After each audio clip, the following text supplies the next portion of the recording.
Bagaimana sih bentuk interaksi antara sistem operasi dengan pengguna atau user? User interface adalah cara atau mekanisme user melakukan interaksi dengan program, sehingga user dan program dapat berkomunikasi satu sama lain.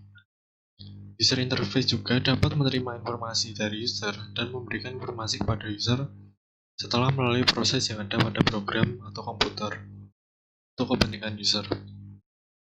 User interface juga dapat menerima atau memberikan informasi kepada user melalui proses interaksi.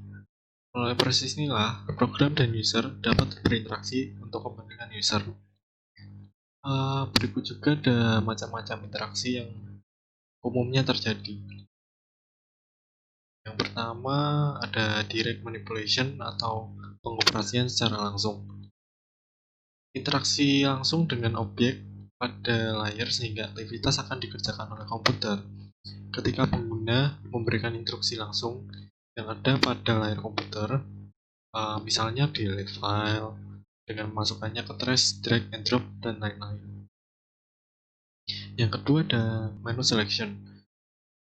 Tipe menu selection yang memberikan beberapa pilihan kepada user berbentuk daftar menu yang isinya adalah perintah kepada komputer sesuai dengan menu yang terdaftar. Nama perintah yang dijalankan harus sesuai dengan nama pilihan menu. Misalnya klik kanan dan memilih pilihan menu yang dikendaki seperti copy, paste, cut, dan lain-lain. Kemudian yang ketiga ada form fill-in atau pengisian form. Cara sebuah sistem untuk meminta data atau informasi dari user dengan memberi petunjuk kepada user untuk mengisi area-area dan melengkapi data-data pada kategori dan bagian yang telah disediakan oleh form. Kemudian yang keempat ada command language. Tuliskan perintah yang sudah ditentukan pada program. Command language merupakan interaksi manusia dan komputer yang tradisional dan orisinil. Dapat dikatakan orisinil adalah karena semua interaksi selalu melalui menu, form, dan direct. Semuanya akan berujung dengan penggunaan bahasa command language. Dengan mengklik suatu menu berarti menjalankan command language untuk perintah menu tersebut. Kemudian terakhir ada natural language, yaitu perintah dengan menggunakan bahasa manusia yang digunakan manusia untuk berkomunikasi sehari-hari.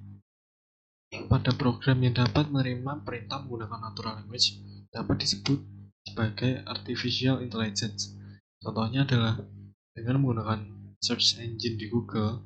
Ketika user menggunakan search engine di Google, keyword yang di-input adalah bahasa yang digunakan untuk percakapan sehari-hari, bukan merupakan bahasa programming dan sebagainya. Itulah pembahasan dari bentuk interaksi antara sistem operasi dengan pengguna atau user. Bagaimana sih kalau ada pop-up notifikasi load space seperti ini? Nah, jadi load space itu kapasitas hard disk kita sudah mulai terbatas atau mulai habis. Untuk cara penanganannya, yang pertama kita buka file explorer nih,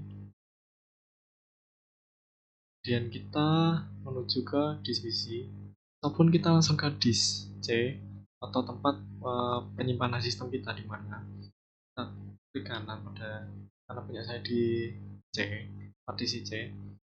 Kita klik kanan pada disk C, lalu klik properties.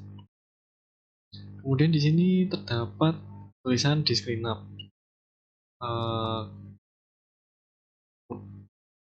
Kita tunggu sebentar. Nah, di sini ada banyak checkbox nih, checkboxnya kita centang semua.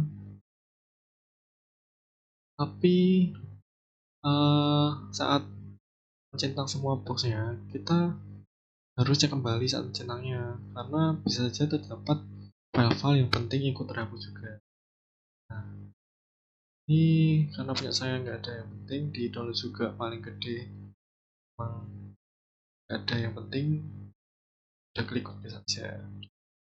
Ini ada pop-up notification, are you sure you want to permanently delete these files? Kalau udah yakin ya saja, kita tunggu. Nah, itulah cara mengatasi load space seperti tadi. Apa sih disk management system itu? Jadi, disk management adalah tool internal dari Windows untuk melakukan pengaturan konfigurasi disk, SSD, flash disk, atau media penyimpanan lainnya. Fungsi-fungsi yang disediakan cukup banyak seperti membuat partisi, menggabungkan partisi, mengubah huruf drive, format disk, mengurangi ukuran partisi, menambahkan besar partisi, dan masih banyak lagi. Sebenarnya ada beberapa cara memanggil disk management system ini, tapi karena jenis Windows yang berbeda-beda, kadang lokasinya juga berbeda. Karena itulah saya cuma menghafalkan satu cara pasti, itu dengan memanggil run command, itu dengan menekan tombol Windows plus R, terus dengan mengetikkan perintah disk mgmt.msc atau disk management system. Nah, jika walau Anda menggunakan Windows XP, Windows Vista, atau Windows 8, dan semacamnya yang memiliki desain tampilan berbeda, pasti disk management akan muncul dengan mengetikkan command perintah seperti saya tadi. Kemudian di sini